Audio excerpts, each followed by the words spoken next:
matapos simulan ng mas pinaigting na kampanya ng MMDA at LTFRB kontra kolorum na sasakyan. Mas konti na lang po ang PUV na nakita ng mga paglabag ngayong araw. May live report si JP Soriano. JP? Jiggy, halos umabot na sa gitna ng kalsada sa EDSA yung ilang tauhan ng MMDA at LTFRB sa kakapas ang bus na dumadaan bilang bahagi pa rin na Jiggy na kanilang Oplan Goliath na kontra sa mga kolorum at out of line na bus.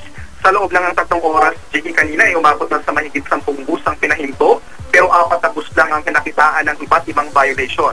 Halos wala ng kolorum na bus na napahinto ngayong araw. Ang ilang bus na nakitaan ng violation gaya ng isang bus ay merong improvised o peke ang plate number.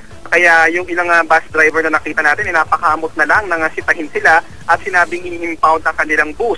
Ang mga sakay ng pasahero pinalipat sa isang bus, pero maging yun hindi rin nakaalis agad, kaya nagrereklamo yung ilang pasaheros dahil nga dun sa abala. Ang ilang bus naman nakitang out of line, pero dahil problema na ngayon ang siksikan sa mga impounding ng mga nahuling bus, balak ng MMDA at LTFRB na maghanap ng ibang impounding area sa may Tagaytay at plano rin nilang sumulat sa Camp Aguinaldo. Reklamo ng ilang pasahero ng bus, paano naman nila malalaman kung kolorum o hindi ang bus na sasakyan nila? Ayon sa MMDA, pinag-aaralan na nila kasama ang LTFRB na gumawa ng app, isang mobile app na kapag tinype lang ang plate number ng bus, ay posibleng malaman na agad kung kolorum ba ito o hindi. Nais din ng LTFRB na magdagdag ng mga tauhan na mga stencil boys kung tawagin o yung siyang nakakaalam kung paano ba mase-check kung match ang plate number at ang chassis number sa paggamit ng stencil.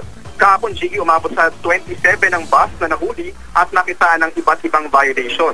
Mas kaunti raw ang nahuli ngayong araw, pero sabi ng MMDA, maaaring dumaraan lang ang mga bus na ito sa iba't ibang ruta at ang problema pa ng MMDA may mga bus na paulit-ulit lang din ang violation. Jiggy, 3 buwan lang daw kasi sila naka-impound at kung may pang tubos ay makukuha na ulit ang kanilang bus.